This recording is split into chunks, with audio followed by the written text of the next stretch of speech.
Bismillahirrahmanirrahim. Welcome to the show. I'm your host Riaz Gul. Every Tuesday 6 to 7 p.m. I do the live legal show where I take your phone calls and share the immigration law and human rights. If anybody of you have any questions or query, you can call us.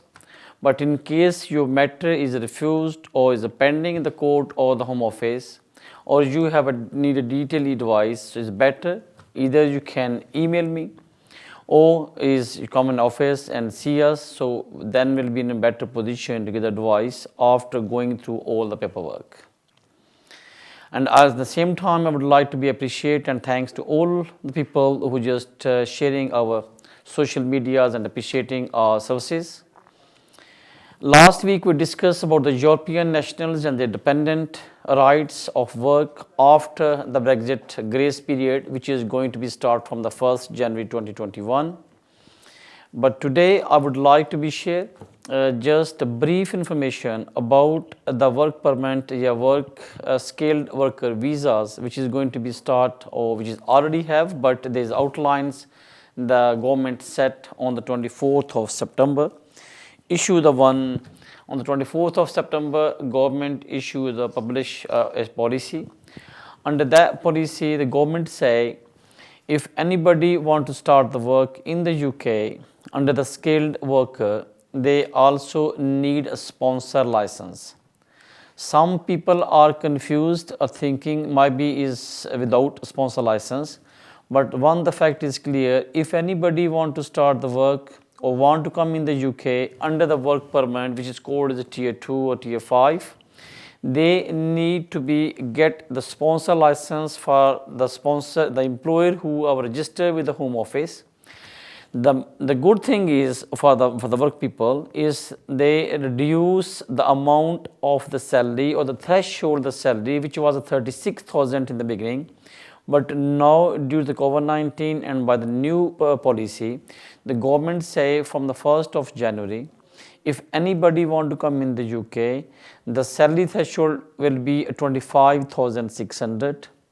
So if you, your family or any friend, they are trying to be or they want to be recruit someone from the out of the British national, settled people or the European dependent or the European, it means they can sponsor, but as far as they have a sponsor license. Number 2, they need to be issued a salary which is 25,600, and of course the English requirement is B1. 3, as far as any applicant meet the criteria of 3 conditions, he or she can come in the UK and they can work under the tier 2 or the tier 5 depend upon the employer's conditions. So ये जो conditions हैं, ये जो policy publish हुई है 24 of सितंबर को, उसके मुताबिक जो लोग यहाँ पे ब्रिटिश हैं या जिनके पास इंडेफिनिट है या जो यूरोपियन हैं या उनके डिपेंडेंट हैं या जो लोगों के पास परमानेंट रेजिडेंस है यहाँ पे, इनके अलावा अगर कोई और थर्ड वर्ल्ड जितने भी आम दूसरे कंट्रीज हैं अपार्ट फ्रॉम द यूरोप और यूके से, उनके पास काम करने की उनकी ख्वाहिश होगी या आना चाहते होंगे, या कोई इंस्टीट्यूट, कोई ऑर्गेनाइजेशन, कोई कंपनी, कोई एम्प्लॉयर किसी बंदे को रिक्रूट करना चाहेगा, तो उसके लिए कंडीशन एक जो बेसिक है वो प्रिंसिपल स्टिल एग्जिस्ट करेगा कि वो इंस्टीट्यूट, कंपनी या इंडिविजुअल या बिजनेसमैन के पास स्पॉन्सर लाइसेंस होना चाहिए. Company should be registered with the home office as under the sponsor licence and then they can issue the cost letter. Salary कम हुई है 36 से 25,600. इंग्लिश B1 पास करना होगा, और क्योंकि तमाम जितने भी कैटेगरीज हैं मोस्ट लाइकली इमिग्रेशन के अंदर वो पॉइंट बेस्ड सिस्टम है, इसलिए तमाम जब उसके पॉइंट पूरे होंगे तो उनके पास राइट होगा कि वो यहाँ पे आ सकें. सिर्फ कुछ जो फेवर्स जा रही हैं या कुछ रिड्यूस कंडीशंस हैं, वो सिर्फ और सिर्फ NHS के जो स्टाफ या रेलेवेंट टू द NHS या केयरिंग के लोग आते हैं, इनके लिए कुछ नरमीज़ हैं. वो भी फ़ीस के बारे में है या अगर उनकी कुछ और चीज़ों की नरमी है. अदरवाइज़ बाकी जितने भी इंस्टीट्यूट्स हैं या बाकी जितने भी प्रोफेशंस हैं उनके लिए रूल्स 25,600 प्लस B1 और आपके पास कैश होना चाहिए तब आप यूके में आके काम कर सकते हैं। तो लेते हैं आज की फर्स्ट कॉल। जी फरमाइए। हेलो हेलो जी। सर, आप लाइव अस्सलाम हैं, वालेकुम। बोलें, सवाल क्या आपका? हाँ जी। मेरा सवाल ये है कि मैं इधर यूके में रहता हूँ, ब्रिटिश नेशनल हूँ, राइट। और मैं आयरलैंड जाना चाहता हूँ, उधर जाके यानी यूरोपियन सिटीजन बनना चाहता हूँ। तो मेरे बेसिकली दो सवाल हैं। एक ये कि मैं 1 जनवरी से पहले पहले जा सकता हूँ, और दूसरा ये कि अगर मैं चला जाऊँ तो उधर मुझे 1 जनवरी से पहले क्या करना होगा। आप कहाँ जाना चाहते हैं जी? मैं ब्रिटिश सिटीजन हूँ, लेकिन मैं आयरलैंड जाना चाहता हूँ। ठीक। देखें, जो ब्रेग्जिट यूके गवर्नमेंट ने साइन किया है विद यूरोपियन काउंसिल के साथ, वो ये है कि 21 जनवरी 2020 को ब्रेग्जिट साइन हो गया फाइनली और फॉर्मली। अब एक ग्रेस टाइम है आफ्टर 31 दिसंबर तक। हमारा यूके का बाकी कंट्रीज यूरोपियन कंट्री के साथ ये एक ग्रेस टाइम के अंदर जो यूरोपियन के नेशनल्स यूके में रह रहे हैं उनके पास टाइम है कि वो अपने स्टेटस को यहाँ पे रेगुलेट कर लें, और इसी तरीके वाइस वर्सा अगर ब्रिटिश नेशनल किसी और कंट्री यूरोप की कंट्री में जाके रहना चाहते हैं और अपने स्टेटस को रेगुलेट करना चाहते हैं तो उनके पास भी ये टाइम है कि वो जाके रेगुलेट कर लें। इसका मतलब ये हुआ कि आपके पास 31 दिसंबर तक टाइम है। आप अगर वहाँ जाना चाहते हैं तो आप मूव कर जाएं, वहाँ जाके जो प्रोसीजर है वहाँ का कि आपने आपको वहाँ पे रजिस्टर करवाएं और अपनी जो भी डॉक्यूमेंट्री चीज़ें हैं वो रेडी करें ताकि फिर आपको कोई प्रॉब्लम ना आए। क्योंकि 31 दिसंबर के बाद अगर कोई यूरोपियन यूके में आएगा या जो यूके का नेशनल किसी यूरोपियन कंट्री में जाएगा तो शायद जो नए लॉज होंगे वो अप्लाई होंगे। तो आज के लॉ के मुताबिक any British national if they want to go abroad इधर आयरलैंड और एनी यूरोपियन कंट्री, आप जा सकते हैं, वहाँ जाके अपने आप को रजिस्टर करवाएं, जो उनकी रेगुलेटरी चीज़ें हैं उनको पूरी करें और वहाँ पे आप रहना शुरू कर सकते हैं या काम कर सकते हैं। लेकिन इसके लिए आपको मूव कर जाएं, वहाँ जाके कांटेक्ट करें और अपने डॉक्यूमेंटेशन पूरी कर लें। आपकी कॉल का शुक्रिया। लेते हैं नेक्स्ट कॉल। जी फरमाइए। हेलो हेलो, आई थिंक आप टीवी देख रहे हैं। आपसे प्लीज़ तमाम व्यूवर से काइंड रिक्वेस्ट है कि जब आपकी कॉल थ्रू हो जाए तो प्लीज़ टीवी को म्यूट कर लें, दूसरे रूम में चले जाएं या बंद कर दें और फ़ोन पे बात करें। प्रोग्राम लाइव है, टाइम शॉर्ट होता है, और क्योंकि अगर आप टीवी पे देख के आंसर करेंगे तो फिर आपकी काफ़ी सारी जो कॉल है उसमें प्रॉब्लम आएगा। इसलिए प्लीज़ रिक्वेस्ट है कि अगर पॉसिबल हो तो आप प्लीज़ फ़ोन पे बात करें। हेलो जी, वालेकुम सलाम जी। जी, क्वेश्चन स्पोर्ट्स वीजे पर किसी को पाकिस्तान से वीजे पर मंगाना हो तो एक वो 18,600 तो वेजेस का कानून है, लेकिन अगर कोई सिर्फ केयर अलाउंस लेता हो वो 60-70 पाउंड और उस रात भी थोड़ा बहुत काम करना पड़ता है, लेकिन अगर काम ना कर दो और उसके अकाउंट में कुछ पैसे रख लिए जाए तो वैसे तो है कि 65,000 तक होने चाहिए पैसे, लेकिन अगर अलाउंस लेता हो तो फिर कितने पैसे होने चाहिए अकाउंट में? ओके मेरे भाई, अगर ओके मुझे आपका सवाल समझ लग गई है, आप टीवी पे आंसर सुने प्लीज़। अच्छा मेरे भाई, आपका जो सवाल ये था कि अगर स्पाउस ब्रिटिश अपने स्पाउस को इनवाइट करना चाहे तो उसका जो इनकम थ्रेशोल्ड है उसको कैसे कैलकुलेट करते हैं। इसके मोटे मोटे 3 प्रिंसिपल हैं जिसको हम कहते हैं कि इनकम थ्रेशोल्ड को मीट करने क्राइटेरिया। फार्मूला ए ये कहता है कि आपकी जो इनकम है वो 18,600 होनी चाहिए। आपको एक साल के डॉक्यूमेंट शो करने पड़ते हैं, आपने पे स्लिप्स, बैंक स्टेटमेंट और एम्प्लॉय लेटर। लेकिन अगर आप सेम कंपनी के साथ काम कर रहे हो और आपकी सैलरी कभी भी फ्लैक्चुएट नहीं होती, सेम रहती है, और जो कैलकुलेशन करते हुए आपकी जो इनकम बनती है वो 9,300 से ज़्यादा होती है, तो आप 6 मंथ की पे स्लिप्स, 6 मंथ की वेज स्लिप्स और एम्प्लॉय लेटर के ऊपर अप्लाई कर सकते हो। अगर आपकी इनकम नहीं है तो सेकंड ऑप्शन आपके पास क्या जाता है कि आप सेविंग अपनी प्रूव कर सकते हो। सेविंग का प्रिंसिपल ये है कि आपके पास 62,500 पाउंड लास्ट 6 मंथ से पड़ा होना चाहिए। अगर आपके पास कुछ इनकम है और शॉर्टफॉल ऑफ जो भी आता है उसको मल्टीप्लाई करेंगे 2.5 से प्लस 16,000, तो वो अगर आप इनकम और सेविंग को मिला के भी अपना पूरा कम कर सकते हो। और थर्ड अनफॉर्चुनेटली आता है कि अगर कोई बंदा अनफॉर्चुनेटली वो डिसेबल है, रजिस्टर्ड है, तो फिर वो एग्जेम्प्ट हो सकता है इनकम थ्रेशोल्ड से। अब आप देखें कि आप कहाँ फॉल करते हैं। अच्छा होगा, क्योंकि थोड़ा सा ये मैटर कॉम्प्लिकेटेड भी है और एक्सपेंसिव भी है कि स्पाउस वीज़े की एप्लीकेशन कम से कम आजकल 3,000 प्लस पे कॉस्ट आती है।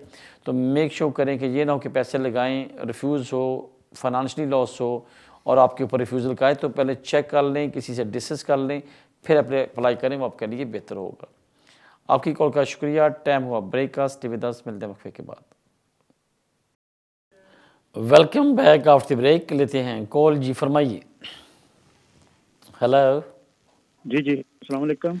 जी फरमाइए सर, आपका सवाल क्या है? हाँ जी, रियाज, ये पूछना था कि यूरोपियन अगर कोई बंदा ऑलरेडी शादीशुदा है और रह रहा है यूके में, और उसके बाद वो की शादी करना पाकिस्तान में जाके, पाकिस्तानी कानून के मुताबिक वो कोर्ट मैरिज या इस्लामी मैरिज होता है, तो वो वापस आ जाता है और बीवी उधर ही रहती है। तो इधर आके किसी किस्म का anybody can challenge his marriage, वो मसला उसके लिए होता है जब वो नेशनलिटी अप्लाई करेगा इधर की, यूके की। और पहले वो शादीशुदा है? कैरेक्टर में या कोई और मतलब कोई भी रीजन नहीं, पहले मेरा सवाल था कि वो शादीशुदा है। जी, उसकी पहले शादी है मेरे भाई यहाँ पे कि नहीं अभी? जी जी, पहली, बिल्कुल पहली इधर शादी। ओके, थैंक यू, आपकी कॉल का शुक्रिया। आप टीवी पे आंसर सुने मेरे भाई। सबसे पहला ये है कि यूके लॉ के मुताबिक आप वन टाइम में या सेम टाइम में सिर्फ एक शादी करने की परमिशन है आपको। अगर आपने यहाँ पे शादी है और आपके पास वीज़ा अंडर द स्पाउस है या आपके पास स्पाउस वीज़ा नहीं भी है उसके बावजूद, क्योंकि जब तक आप बाय द इंग्लिश लॉ आप सेकंड मैरिज तभी रजिस्टर करवा सकते हो जब पहली अगर आपकी शादी हुई थी, आपकी डिवोर्स हो गई और वो रजिस्टर हो गई। अदरवाइज़ जो आपकी सेकंड मैरिज होगी वो नील एंड वॉइड होगी। और जो आपका सवाल था ऑफ कोर्स कि अगर अल्लाह ना करे कोई ऐसी बात आती है तो वो प्रॉब्लम आएगा, क्योंकि आप जब नेशनलिटी अप्लाई करते हो या इंडेफिनिट अप्लाई करते हो तो ये basically it's not legal. I just try to be very use a soft word which is I can only say under the UK law. I'm not saying Islamic or religious matter point of view से, I'm talking the English law के मुताबिक same time पे to शादी register नहीं हो सकती और उसके काफ़ी सारे फिर हार्श जो कॉन्सिक्वेंसेस हैं और उसके इफ़ेक्ट हैं। इसलिए मेरी सिर्फ रजिस्टर जनरल एडवाइस होगी कि इज़ नॉट अलाउ। आपकी कॉल का शुक्रिया। लेते हैं नेक्स्ट कॉल। जी फरमाइए। हेलो जी, अस्सलाम वालेकुम। जी वालेकुम अस्सलाम। रियाज से बात? जी मैडम, आप लाइव हैं, पूछें सवाल क्या आपका? जी मैं सुनो जी। जी, मेरा सवाल ये है कि मैं यहाँ हॉलैंड में इंडेफिनिट वीजा पर हूँ, अभी नेशनलिटी अप्लाई नहीं की। राइट। अभी अप्लाई करूँगी इंसान। मगर क्वेश्चन मेरा कि मेरा बेटा जो है नेशनल है, वो डॉक्टर है वहाँ पे NHS में। राइट। तो क्या वो मुझे डिपेंडेंट बुला सकता है वहाँ पे? Question number 1। दूसरा ये है कि अगर मुझे पासपोर्ट मिल जाए यहाँ EU का, तो अभी विजिट के क्या रूल्स हैं? मैं शिफ्ट हो सकती हूँ और कब तक हो सकती हूँ? Thank you madam. देखिए, आपने कहा कि आप हॉलैंड में हैं, आपका बेटा ब्रिटिश है और यहाँ पे NHS में काम करता है, डॉक्टर है। कोई भी ब्रिटिश नेशनल या कोई भी पर्सन जिसके पास ब्रिटिश नेशनलिटी हो या यहाँ पे सेटलमेंट वीज़ा हो, उसके पास राइट है कि अगर वो अपने पेरेंट्स को, जिसको as under the elder dependent apply कर सकता है। आप अपने बेटे को बोल रहे हैं कि वो अपने तमाम जो डॉक्यूमेंटेशन है, पेपर वर्क है, वो डिस्कस से किसी को दिखाए, किसी वकील को, और उनकी बेस के ऊपर अगर वो चाहे और ये अगर ये साबित कर ले, ये डिमॉन्स्ट्रेट हो जाए कि आप उन पे फाइनेंशियली फिजिकली पे डिपेंडेंट हैं और आप जहाँ पे रह रहे हैं आपका वहाँ पे अकेले रहना या विदाउट हिज सपोर्ट और हिज जो फैमिली सपोर्ट मुश्किल है, तो ऑफ कोर्स यहाँ पे अप्लाई किया जा सकता है। लेकिन सेकंड सवाल था कि अगर आपको वहाँ पे सेटलमेंट वीज़ा है और उसके बाद आपको नेशनलिटी मिल जाती है by the 31st of December, तो यूरोपियन को अंडर द यूरोपियन राइट्स या टीटी राइट्स कंसिडर किया जाएगा। लेकिन after the 21st of December जो लोग यहाँ पे यूरोपियन आएंगे या उनके डिपेंडेंट यहाँ पे आएंगे तो उनको नए लॉ के मुताबिक ट्रीट किया जाएगा। इसका मतलब ये हुआ कि फ्रॉम द 1st ऑफ जनवरी जो फ्रीडम ऑफ फ्री मूवमेंट है between the Europe and the UK, it will be end up. और उसके बाद whether you came from the Europe और from the other country, you will be treated as equally. और उनके लिए जो नए लॉज हैं कि अगर आपने यहाँ पे सेट होना हो, आना हो और आपने रहना हो या अपने किसी ब्रिटिश नेशनल के डिपेंडेंट के तौर पे आना हो, तो उन सब पे वही लॉज बनेंगे जो एक नॉर्मल कंट्री से आने वाले पे हैं। तो आप देख लें, अगर 31st से पहले पहले अप्लाई करते हैं या बाद में भी करते हो, तो क्योंकि आपका बेटा ब्रिटिश है तो लॉज पहले और बाद वाले आलमोस्ट सेम होंगे। बट अगर आपको यूरोपियन लॉ जिस कंट्री में रह रही हैं आप, जर्मनी में या हॉलैंड में, अगर वहाँ की नेशनलिटी आपको 31 दिसंबर से पहले पहले मिल जाती है और आप यूके में आ जाते हो, तो फिर आपके पास राइट है कि आप प्री सेटलमेंट अप्लाई करके फिर 5 साल पूरे करते हुए अपनी नेशनलिटी यहाँ पे अप्लाई कर सकती हैं। आपकी कॉल का शुक्रिया। लेते हैं नेक्स्ट कॉल। जी फरमाइए। हेलो। हेलो जी जी जी सर, आप लाइव हैं, बोले सवाल क्या आपका? हेलो अस्सलाम वालेकुम सर, एक्चुअलाइजेशन के लिए अप्लाई किया था। राइट। तो सर मुझे एविडेंस मैंने ऑनलाइन अप्लाई किया था। एविडेंस जो सर उन्होंने मुझसे मांगे हैं कि 5-6 डॉक्यूमेंट्स मांगे हैं, लेकिन एक डॉक्यूमेंट सर मुझे समझ नहीं, क्योंकि मेरा कॉलेज जो था जब मैं आया था पाकिस्तान से यूके, सर मेरा जो कॉलेज बंद हो गया था, उसके बाद मैंने फिर बंद हो गया। सर उन्होंने मुझे इस बॉक्स की मुझे समझ नहीं आई, if you spend that time in the UK as a student और a self sufficient person and comprehensive. Okay, अब आपका सवाल क्या मेरे भाई, सवाल क्या आपका? लेटर का मुझे समझ नहीं आया, if you spend some of that time in the UK as a student. मुझे ये बताएं कि आपको लेटर जो होम ऑफ से आया उसकी लैंग्वेज की समझ नहीं आ रही, या वो क्या पूछ रहे हैं वो समझ नहीं आ रही, या ये है कि आपको जो पूछा वो आप प्रूव नहीं कर पा रहे? जी सर, ये प्रूफ सर मैं मतलब कि मेरा तो कॉलेज बंद हो गया था ना, तो सर मुझे ओके, आप टीवी पे आंसर सुने मेरा भाई, मैं समझ गया सबकी बात। ये जो आप बातें मुझसे बता रहे हो ये आपका स्टेटमेंट है। 2 डिफरेंट चीज़ें होती हैं। एक तो बोलते हो कि मुझे होम ऑफिस कुछ पूछ रहा, मुझे समझ नहीं आ रही, तो उसका बेस्ट ऑप्शन है कि आप किसी वकील के पास जाएं, वो आपको डॉक्टर पढ़ के सुना देगा कि ये लेटर बनता है, इसका ये मीनिंग बनता है।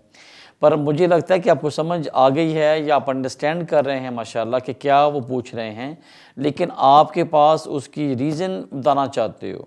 अब 2 ऑप्शंस हैं मेरी ख्याल के मुताबिक। नंबर 1, तो आप जो डॉक्यूमेंट्स ड्यूरिंग जो पीरियड पूछ रहे हैं बता दें कि ये मैंने किया, ये मेरे पास प्रूफ है, कोई डॉक्यूमेंट ये बस दे दें।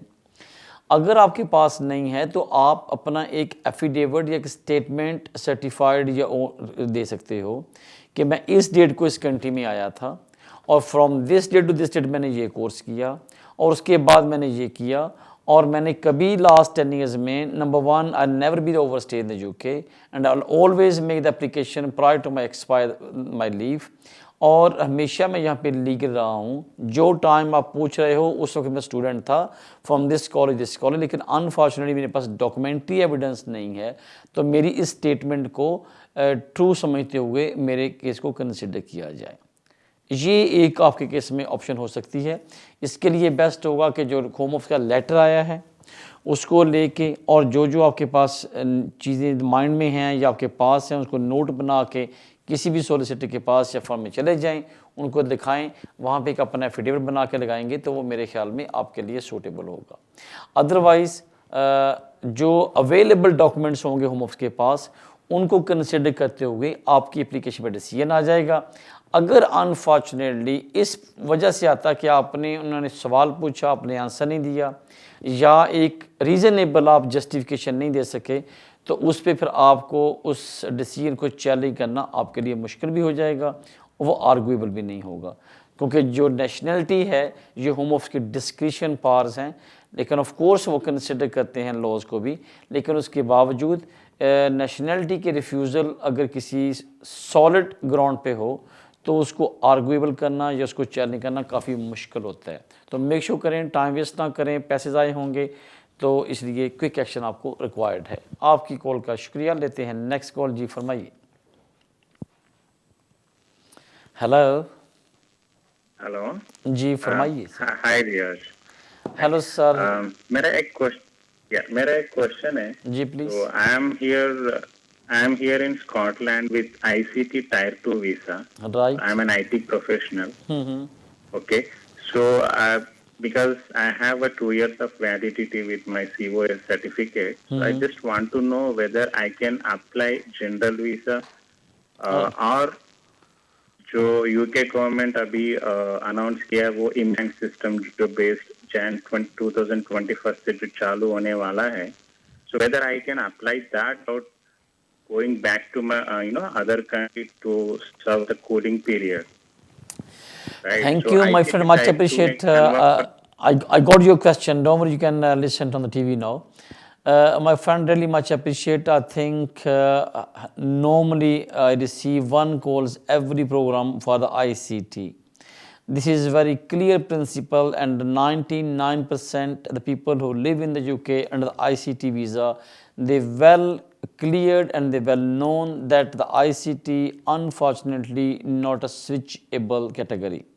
So if anybody come in the UK under the ICT intra-company transfer visa, which is known as a tier 2, but the condition is you only can come in the UK under the ICT visa, whether it's 1 year, 2 years, or you can extend up to 6 years. But even you spend more than 5 years in the UK, but still you are not entitled or qualified to apply for the indefinite, because this is a basic condition. Any ICT people or any persons in the UK under the ICT work permit, he is not, number one, he is not eligible for the settlement, because this is not a settlement route. On the second condition is he is not eligible to switch within a country from ICT to tier 2 journal. So आप पे जो condition है वो within country आप tier 2 पे नहीं जा सकते.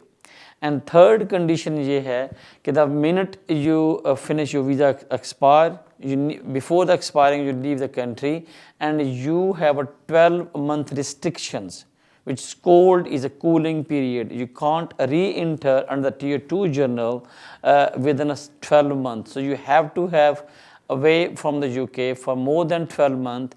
If after 12 months you want to come in the UK, yes, of course, you have a right and you are entitled to come in the UK under the tier 2 journal.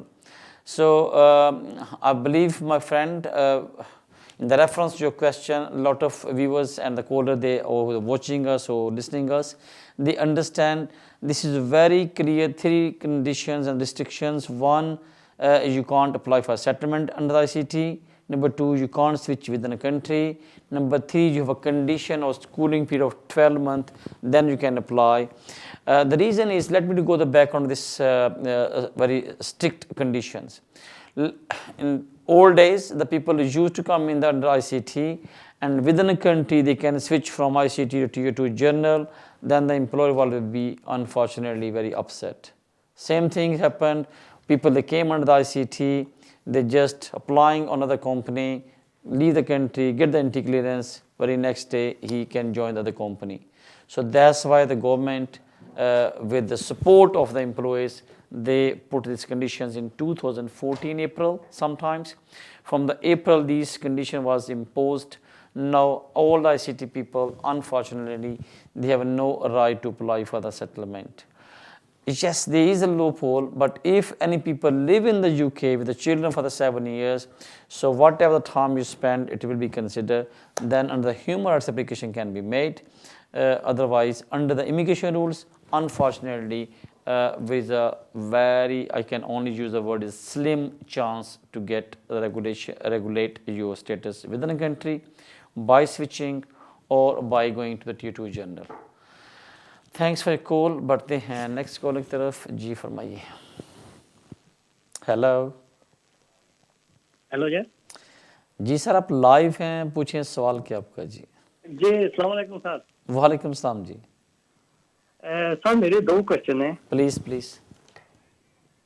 एक तो ये है कि मेरा असाइलम का case चल रहा है और मेरी वाइफ के पास जो 10 ईयर 2.5 साल के वीज़े हैं, तो आया कि मैं उसके साथ अप्लाई कर सकता हूँ। आपका तो मेरा असाइलम चल asylum रहा का है, केस कोई चल रहा है। ग्रांट हुआ या पेंडिंग है, क्या चल रहा है असाइलम में? अभी अभी कुछ नहीं, इंटरव्यू वगैरह बड़ा नहीं हुआ, तो अभी तो इसी तरह ही चल रहा है। तो उसके पास जो है ना, मुझे 15 महीने हो गए हैं उसके साथ शादी किए हुए। ठीक। एक तो मेरा ये क्वेश्चन, और दूसरा क्वेश्चन ये है कि मेरी कजन है, वो स्पोर्ट्स वीजे पे आई थी करके, एक एक्सटेंशन उसकी हो गई है, दूसरी एक्सटेंशन के लिए उसको इंटरनेट के लिए लाइफ इन यूके और B1 पास करना पड़ेगा। अच्छा, इस पे मैं बात जाता हूँ, पहले अपना बताएं कि आपने बोला कि आपने 1.5 साल हो गया शादी किए हुए, आपने शादी की थी मैडम से जब उसको असाइलम वीज़ा मिल गया था या उससे पहले की थी? ना, साइलम किया हुआ था, कि साइलम का केस किया था, तो मेरा इंटरव्यू वगैरह कुछ भी नहीं अभी तक हुआ। फिर ये कोरोना वगैरह का आ गया, उसके पास जो है ना 2.5 साल के जो वीज़े 10 ईयर रूट का उसका है, अभी 2 साल रहते हैं उसको 10 साल पूरे होने के लिए। ठीक, उसके पास तो क्विक आंसर करता हूँ, फिर मैं भूल जाता हूँ, प्लीज़ कंट्रोल। पहला सवाल जो था कि आपकी जो सिस्टर के बारे में, क्योंकि उनकी एक्सटेंशन है, उसको लाइफ ही जो कि B1 की रिक्वायर्ड नहीं है, जब पाकिस्तान से अप्लाई किया था जब और फ़ॉरेन से, तो उनको A1 की रिक्वायर्ड थी, अब A2 पास करेंगी और उसकी एक्सटेंशन हो जाएगी। जब 5 साल पूरे करते हुए वो इंडेफिनिट या नेशनलिटी करेंगे, तब उनके लिए life in UK B1 required होगा। नंबर सवाल दूसरा जो आपका था कि ऑफ कोर्स आपके पास राइट है कि अगर आपकी शादी यहाँ पे हो गई और उस मैडम के पास यहाँ पे 2.5 साल के 10 साल के रूट के अंदर वीज़े हैं, तो आप उसके साथ यहाँ से वीज़ा अप्लाई कर सकते हो। लेकिन आपका जो केस है under the human right consider होगा, क्योंकि लॉ ये कहता है कि जो लोग यूके में विद इन कंट्री स्विच करेंगे फॉर द स्पोर्ट्स वीज़ा, उनके पास जो बेसिक प्रिंसिपल है, उनके पास यहाँ पे लीगल स्टेटस होना चाहिए और वो स्टेटस स्विचेबल होना चाहिए। आपके पास वो नहीं है। अगर आपका क्लेम ये है कि आपका असाइलम है, आप वापस जाओगे, आपकी लाइफ को फियर आपके होम कंट्री में और फियर ऑफ प्रोसिक्यूशन है, फियर ऑफ डेथ है, तो ऑफ कोर्स आप यहाँ पे इस क्लेम की बेस के ऊपर कि वापस जानते हुए आपको ख़तरा है, आपके केस को यहाँ कंसिडर किया जाए, but depend upon home office कैसे कंसिडर करता है। तो यहाँ पे अंडर द ह्यूमन राइट्स आपकी एप्लीकेशन की जा सकती है। आपकी कॉल का शुक्रिया। टाइम का ब्रेककास्ट में 10 मिनट वक्फे के बाद। Welcome back after break. लेते हैं कॉल। जी फरमाइए। हेलो, हाँ नमस्ते सर। नमस्ते जी। जी मेरे 2 सवाल। मैं ना यहाँ पर स्पाउस वीजा हूँ, राइट, और वीजा, हाँ जी, वीजा एक्सटेंशन की अप्लाई किया था और मेरी सेकंड एक्सटेंशन है। उनके ना फिंगरप्रिंट जैसे कोई लेटर वगैरह नहीं आया। एक तो ये सवाल था, और दूसरा जी कितने टाइम में मतलब सीजन बनाकर भेज देते हैं। थैंक यू मैडम, आपने कॉल किया। जो लोग यहाँ पे वीज़े अप्लाई कर रहे हैं, अगर क्योंकि आपने यहाँ पे एक्सटेंशन अप्लाई कर रहे हैं, उन पे 3 तरह के वो ऑप्शन चल रही हैं। एक तो वो कहते हैं कि आप लोगों के पहले ही हमारे पास फिंगरप्रिंट्स हैं और उसी डिटेल्स को कंसिडर करते हुए आपकी एप्लीकेशन को कंसिडर कर रहे हैं। सेकंड ये है कि कुछ लोगों को ईमेल आ रही है कि आपको इस डेट को यहाँ पे आप बायोमेट्रिक दें। और थर्ड ऑप्शन ये भी आ रही है कुछ लोगों को कि ईमेल आ रही है कि आप अपने जो हैं बायोमेट्रिक, आप सिर्फ जो इमेजेस हैं वो दे दें और आपके बायोमेट्रिक के लिए हाँ यहाँ पे आपको ज़रूरत नहीं है, आप सिर्फ वेट करें। आपने अप्लाई कर दिया, अगर होम ऑफिस को आपके बायोमेट्रिक या फिंगरप्रिंट चाहिए होंगे, वो खुद ही आपसे रब्ता करेंगे, आपको कुछ एक्शन करने की ज़रूरत नहीं है।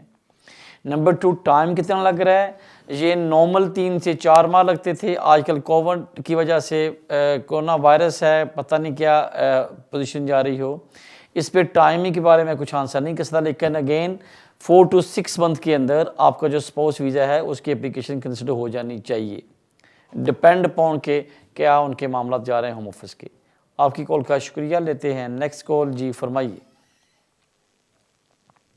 हेलो, अस्सलाम वालेकुम। जी वालेकुम सलाम जी। मैंने सवाल करना था ये उसके लिए, बायोमेट्रिक के लिए। जी फरमाइए मेरे भाई, क्या सवाल आपका? जी, मैंने नेचुरलाइजेशन के लिए अप्लाई किया हुआ है, लेकिन 2 महीने हो गए। होम ऑफिस ने मुझे ईमेल की हुई है और ऑनलाइन अप्लाई कर तो वहाँ पे भी कोई जगह नहीं है, कॉल करता हूँ तो वो नंबर भी बंद आ रहा है। मैं काफी परेशान हूँ इसके लिए। आप परेशान ना हो, जो हमने अभी आपसे पहले भी ये आंसर दिया है बायोमेट्रिक के बारे में, जिन लोगों की एप्लीकेशन होम ऑफिस के अंदर पेंडिंग हैं उनको वरी करने की ज़रूरत नहीं है। एज ए रेगुलेटरी या एज ए लीगली आप वरी नहीं करें, आपके पास स्टेटस यहाँ पे लीगल है। जो टाइम आपका यहाँ गुजर रहा है वो under the immigration rules consider हो रहा है। अब सवाल ये आता है कि क्या अगर आपको कॉल करते हो या अपॉइंटमेंट नहीं, मेरी क्या आंसर आपके पास? होम ऑफिस मेरे ख्याल में कुछ लोगों को ईमेल भेज रही है कि आपने पहले जो लास्ट वीज़ा अप्लाई किया था और जो आपने फिंगरप्रिंट दिए थे वो हमारे पास उसका रिकॉर्ड है, लिहाजा आपको दोबारा finger without taking your fingerprint we are going to consider your applications.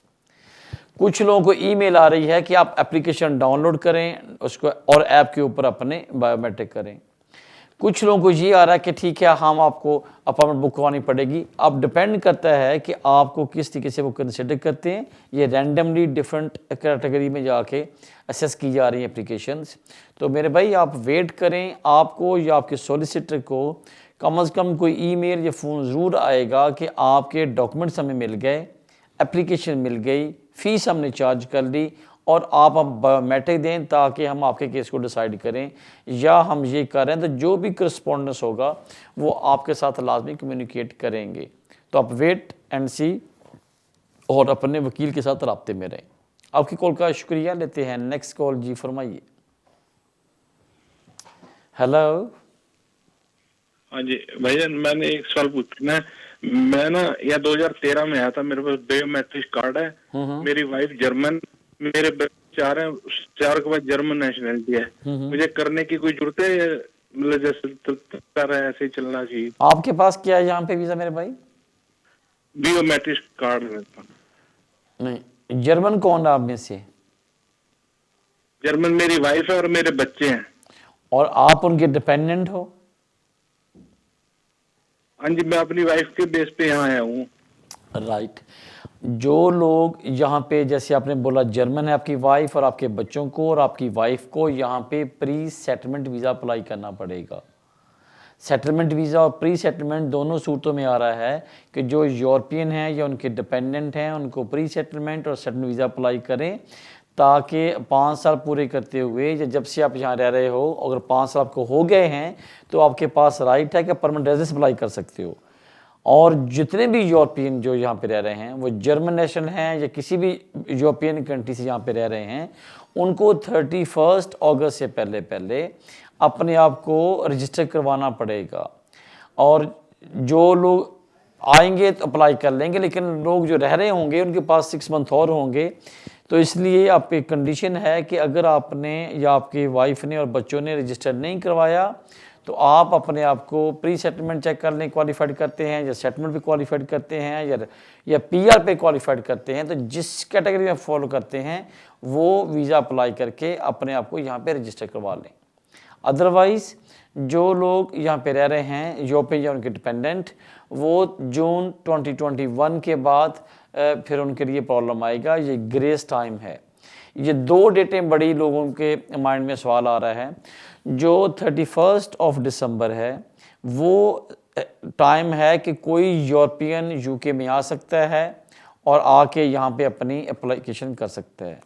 लेकिन जो ऑलरेडी यूके में रह रहे हैं वो वेदर दे द यूरोपियन और डिपेंडेंट, उनके पास जो टाइम है वो 30 जून 2021 तक है।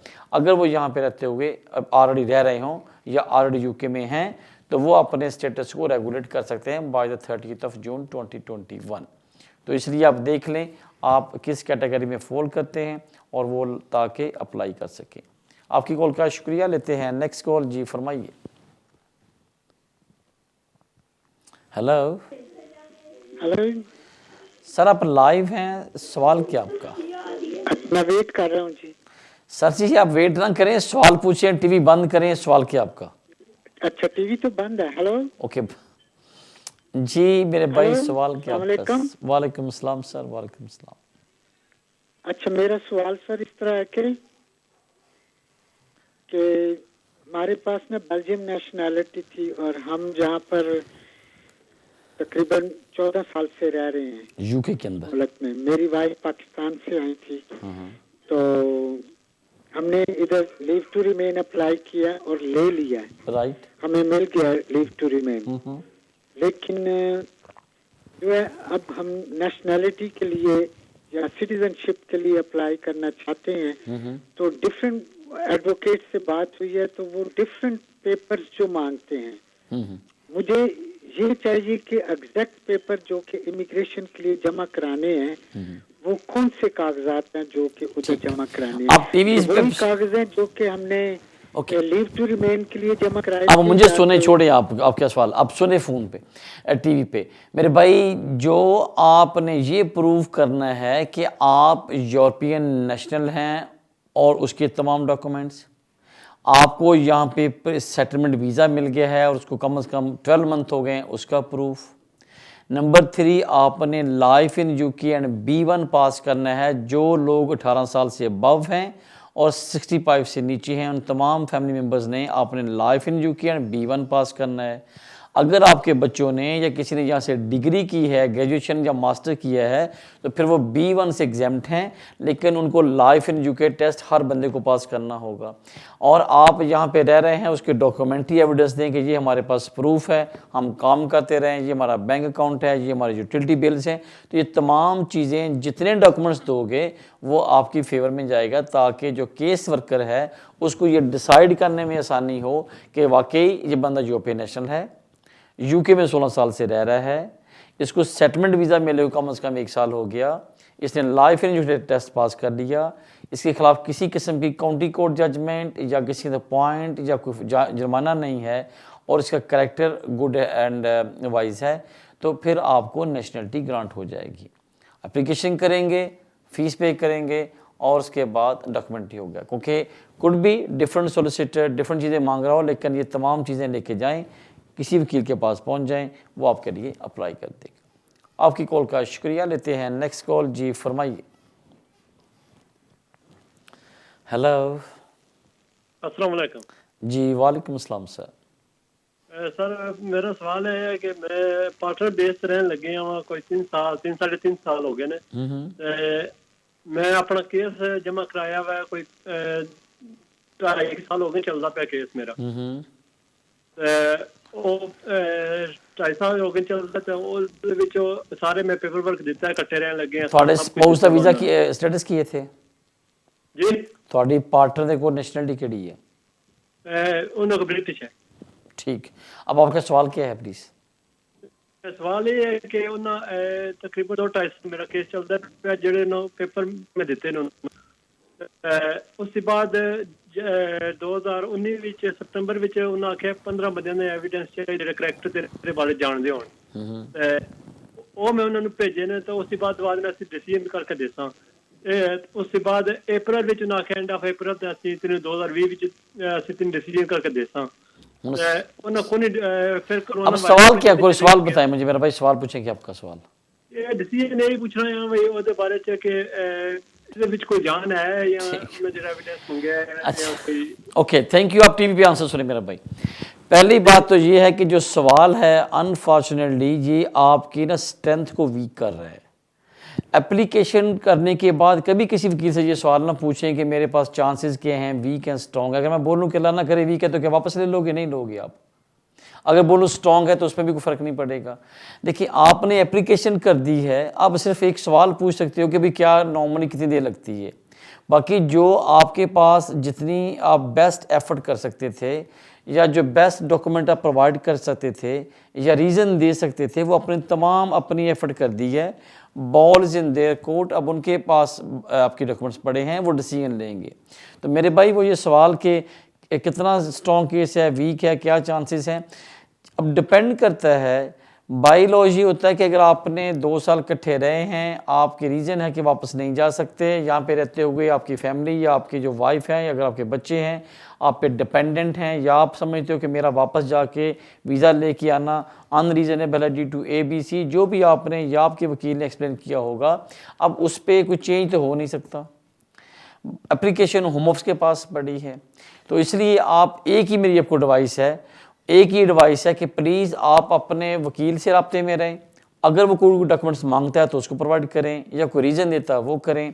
और जो आप इकट्ठे रहते हुए आपकी जो इमोशनल या फीलिंग या इकोनॉमिकली आप यहाँ पे जितना इंटीग्रेट हो गए इस कंट्री के अंदर, उसका प्रूफ तो जैसे उन्होंने मांगा कि अपने 15 दोस्तों का लेटर लेके आओ, ऐसे अगर आप कोई वॉलंटियर काम करते हो, कुछ चैरिटी का काम करते हो, यहाँ पे कुछ आप कोई पार्ट टाइम स्टडी के कुछ अचीव करते हो, तो ये चीज़ें आपके लिए प्लस पॉइंट जाएंगी। इस तरह की चीज़ें डिस्कस करें अपने वकील से, और जो एडिशनल दे सकते हो ताकि आपके केस को स्ट्रॉन्ग किया जा सके। आपकी कॉल का शुक्रिया। नाज़रीन, जो बिगिनिंग में मैंने कहा था कि फ्रॉम द 1 जनवरी 2021 से जो स्किल्ड वर्कर के लिए इंट्रोड्यूस की जा रही है पॉलिसी, उसमें सिर्फ जो एक पॉजिटिव पॉइंट आया वो ये है कि इनकम जो है वो सिर्फ 25,600 होगी। लेकिन जिस बंदे ने यहाँ पे वर्क परमिट पे आना होगा, उसको जो एम्प्लॉयर है उसके पास स्पॉन्सर लाइसेंस होना चाहिए, उसकी सैलरी 25,600 होनी चाहिए, और एप्लीकेंट के पास B1 सर्टिफिकेट इंग्लिश होना चाहिए। ये तीनों चीज़ों के साथ वो अपनी एप्लीकेशन करेगा, और ये तीनों चीज़ें रिक्वायर्ड हैं। तमाम Tier 2 Tier 5 point based system के अंदर होंगे, और इसलिए टिक बॉक्स के लिए अचीव करना हर पॉइंट्स को ज़रूरी है ताकि उसकी एप्लीकेशन ग्रांट हो सके। स्किल्ड वर्कर यूरोपियन होंगे या नॉन यूरोपियन, फ्रॉम द 1 जनवरी के बाद तमाम लोग जो UK में आके काम करना चाहेंगे, they will be treated as a equally. तो तमाम लोगों पे एक ही रूल्स अप्लाई होगा। इसलिए जो और कोई अपडेट आएगी हम आपसे शेयर करेंगे। जिन्होंने हमारे प्रोग्राम में कॉल किया सलाह उनका शुक्रिया, और जो लोग हमें सोशल मीडिया पे फॉलो कर रहे हैं उनको थैंक यू। तो मुझे इजाज़त, अल्लाह हाफिज़।